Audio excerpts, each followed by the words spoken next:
সোহেল তার বাবাকে প্রশ্ন করল, আচ্ছা বাবা, আমরা কি কখনো বড়লোক হতে পারলাম না? তখন রহিম সাহেব বলল, আমার বয়স 50, একটি বেসরকারি প্রতিষ্ঠানে মাঝারি বসে চাকরি করি। শহরে এক কোনো ছোট একটা বাসা ভাড়া করে থাকি, স্ত্রী ও 2 সন্তানকে নিয়ে। রহিম সাহেবের ভেতরে একটাই আফসোস, সারাটা জীবন কঠোর পরিশ্রম করে তিনি কেন বড়লোক হতে পারলেন না? তার কেন দিন বদল হইল না? এক সন্ধ্যা রহিম সাহেব যখন ক্লান্ত হয়ে বারান্দায় বসে চা খাচ্ছিল, তখন তার ছোট ছেলে এসে বলল, বাবা, আমরা কি কখনো বড়লোক হইতে পারি না? তাহলে কি আমাদের কি স্বপ্ন দেখতে নাই? রহিম সাহেব চায়ের কাপে চুমু দিয়ে বলল, তিনি ছেলেকে নিজের জীবনে একটা সহজ হিসাব বুঝিয়ে দিতে লাগলেন।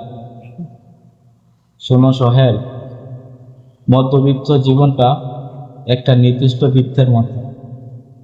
এই বৃত্ত থেকে বের হওয়া খুব কঠিন। কারণ তিনটা শিকল কারণ তিনটা শিকল আমাদের সবসময় বেঁধে রাখে।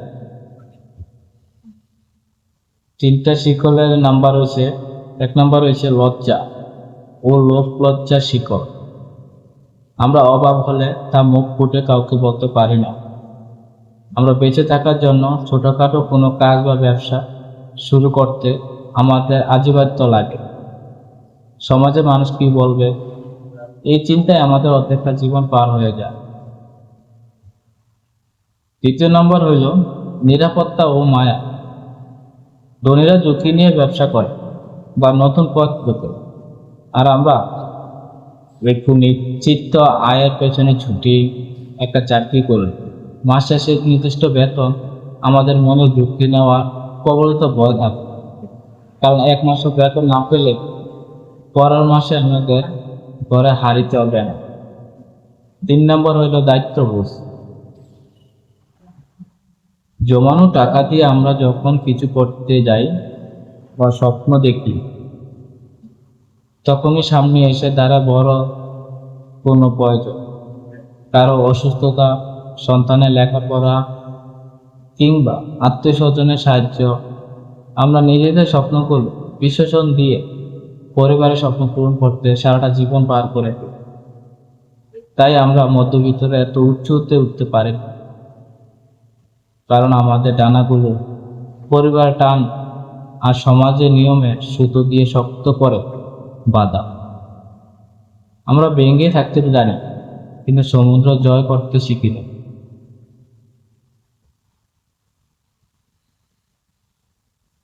সোহেলের বাবা থেকে তাকে চুপ হয়ে গেল। সে বুঝতে পারল আমরা মধ্যবিত্ত হতে পারি, কোনো যোগ্যতার অভাব না। এটা দায়িত্ব, সংস্কার আর বেঁচে থাকার এক নীরবে সংগ্রাম। আজকে আমি আপনাদের মাঝে কিছু কথা বলবো। কথাগুলা হয়তো কারো কাছে ভালো লাগবে, আবার কারো কাছে খারাপ লাগবে, কিন্তু কথাগুলা একদম বাস্তব। আপনি গ্রামে বাস করেন বা শহরে বাস করেন, কিন্তু গ্রামের ভাষাই আলাদা, শহরের ভাষা আলাদা, কিন্তু আমাদের জীবনের ভাষাই একটা, বাংলা ভাষা। হয়তো শহরের মানুষ শুদ্ধ বলে আর গ্রামের মানুষ শুদ্ধ কম বলে, এটাই তফাৎ। তো আমি বলতে চাই, আমাদের মাঝে কোনো ভেদাভেদ রাখতে নেই। আমরা দিন শেষে সবাই মানুষ। এমন কিছু কাজ করে থাকি আমরা যা আসলে এটা করা ঠিক না। দেখেন, আমাদের চারপাশে অনেক বড় লোক মানুষ আছে যারা গরিবদেরকে একদম পছন্দ করে না। আর আমাদের গ্রামের মানুষ অধিকাংশ গরিব। তারা যদি বড়লোক মানুষ একবার দেখা পায় বা তাদের বাড়িতে আসে, তারা কি দিয়ে আপ্যায়ন করবে বা কেমনে তাদের মর্যাদা রাখতে চেষ্টা করবে। আর ওই গরিব মানুষটা যখন বড়লোকদের বাসায় যাবে, তখন তারা দুর্ব্যবহার ছাড়া সম্মান কি জিনিস সেটা ভুলে যায়। তবু আমি যা বলবো, ধনী গরিব সবাই সমান। আমার এই কথাটা উদ্দেশ্য হলো, আমরা যারা মধ্যবিত্ত গরিব, আমাদের কিছু টাকা থাকলেও আমরা কিছু করতে পারি না, কারণ আমাদের উপরের লেভেলের লোক নাই। আমরা যখন উপরে উঠব বা একটা মানুষের পরামর্শ নিব যে ভাই আমাকে একটা পরামর্শ দেন, বা আমি কি করলে আমি জীবনে বড় হতে পারবো, তখন ওই বড় লোকটা তাকে সাহায্যের নামে বিপদে ফেলে দেয়। বিপদটা হলো, আপনি যখন বড় লোকের কাছে যাবেন যে ভাই আমি একটা ব্যবসা করে কিছু টাকা উপার্জন করতে চাই, তখন বড় লোকটা মনে তার ইগ্নো চলে আসে যে তাকে আমি এত ঘৃণা করি, সে যদি বড় লোক হয়ে যায় তাহলে তো সে আমাকে ঘৃণা করবে। কিন্তু তাদের তফাৎটা হলো এই জায়গায় যে আমরা বড় লোক আছি, বড় লোক থাকি না, গরিব কেন বড় লোক হইতে পারবে। তো আমি যারা মধ্যবিত্ত আছেন আমি তাদেরকে বলবো, আপনার যদি টাকা থাকে, আপনার নিজের স্বপ্ন, আপনার কি চিন্তা ভাবনা আপনি নিজে করেন, আপনি কারো কাছে পরামর্শ নিতে যাবেন না। আপনি যদি কারো কাছে পরামর্শ নিতে যান তাহলে আপনি সম্মানটুকু হারাবেন। যদিও তাদের পরামর্শ ব্যবসা করেন বা কোনো কিছু পড়া কিনে রাইখা দেন, তাহলে সেগুলো আপনার ব্যর্থ হয়ে যাবে, আপনার কোনো কিছুতে আয় উন্নত হবেন। আপনার বুদ্ধিতে যদি আপনি লস হন কোনো সমস্যা, অন্যের বুদ্ধিতে লস হইলে আপনি সারাটা জীবন আফসোস করবেন। দেখেন বড়লোক মানুষরা কিন্তু টাকা দিয়ে টাকা বানায়, সে গরিবদের দ্বারে আসেও না, জিজ্ঞাসা করে না, বরং গরিবদের কাছে তারা টাকা সুদ দেয়, লোনে লাগে, কারণ তাদের টাকা দিয়ে টাকা বানাতে হবে, এটা হচ্ছে তাদের উদ্দেশ্য। বড় লোকেরা দেখবেন বড় বড় যে কোম্পানি আছে তাদের সাথে শেয়ারে থাকে বা কোনো জায়গায় ইনভেস্ট করে বা গাড়ি কিনে, জায়গা কিনে, বাড়ি কিনে, এভাবে তারা কিন্তু দিনের পর দিন টাকা উপার্জন করে যাচ্ছে। আর আমরা যারা মধ্যবিত্ত, আমরা কি করছি, আমাদের কাছে যদি 10 লাখ টাকা থাকে, আমরা এই টাকাটা দিয়ে আমরা কি করবো, একটা ব্যবসা দিব। আমাদের চিন্তা ভাবনা থাকে ব্যবসা দিলে যদি টাকাটা লস হয়ে যায়। ভাই, যাদের চিন্তা ভাবনা ছোট তারা কখনো ব্যবসা দিয়ে বড়লোক হইতে পারবে বা ব্যবসা দিয়ে উন্নত করতে পারবেন। আপনি যদি চিন্তা ভাবনা থাকে বড়, যে আমি এই ব্যবসা করে আমি প্রতিষ্ঠিত হয়ে দেখাই দেব, তাহলে আপনি এগিয়ে যেতে পারেন। অথচ আপনি এইসব চিন্তা ভাবনা যদি না করেন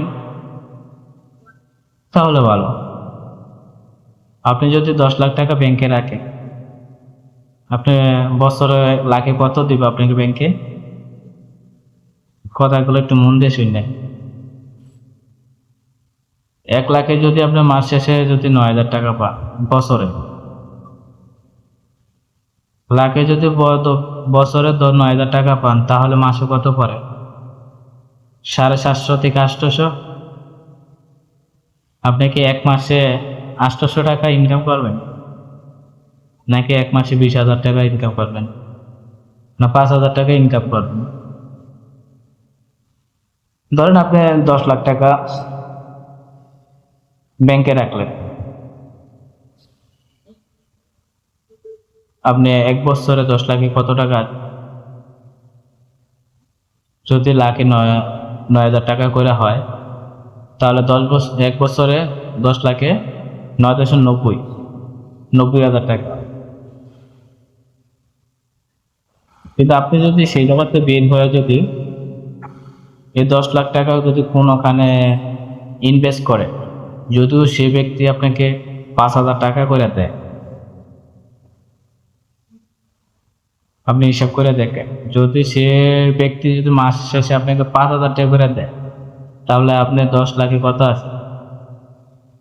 লাখে 5,000 টাকা করে দিলে মাস শেষে আপনার 50,000 টাকা আছে। আপনি কোনটা করবেন? কি ব্যাংকে টাকা রাখবেন, না ইনভেস্ট করবেন, না শেয়ারে পার্টনার থাকবেন? আমাদের চিন্তা ভাবনা এতটুকু যে নিম্ন থাকে, যে আমরা যে নিম্ন পরিবারের তা প্রমাণ এটাই, আমরা টাকাটারে কি করে ব্যাংকে রেখে দিই 10 বছরের জন্য, 5 বছরের জন্য, বা 15 বছরের জন্য। আরে ভাই, আমি বলবো টাকাগুলো ব্যাংকে রাখেন। ব্যাংকে রাখা মানে আপনি গরিব হওয়া, আর আপনি একটা ইনভেস্ট করা মানে আপনার ভবিষ্যৎ উজ্জ্বল করা, সামনে এগিয়ে যেতে পারবেন, উপরের দিকে উঠতে পারবেন। হয়তো আমার কথাগুলা গুছিয়ে বলতে পারি না, কিন্তু কথাগুলো সত্য। যারা টাকা আছে তারা কখনো ব্যাংকে টাকা রাখবে না। আপনারা হয়তো ইতিমধ্যে জানেন যে ব্যাংকে টাকা অনেকে মাইর দিয়ে দেয়, ব্যাংকে টাকা পায়, ব্যাংকে টাকার জন্য অনেক আন্দোলন করে। সুতরাং ব্যাংকে টাকা না রেখে আপনি যদি 10 লাখ টাকা থাকে, 5 লাখ টাকা থাকে, আপনি একটা জায়গা কিনেন। এই পরামর্শটা দেওয়া যায়, একটা জায়গা কিনেন, জায়গাটা রাস্তার সাইডে কিনবেন। 8 লাখ টাকাতে জায়গা কিনবেন, 2 লাখ টাকাতে বরট করবেন। 3 মাস কি 6 মাস পরে জায়গাটা বিক্রি করবেন, 10 লাখের জায়গা আপনি 20 লাখ টাকা কামাই পারবেন।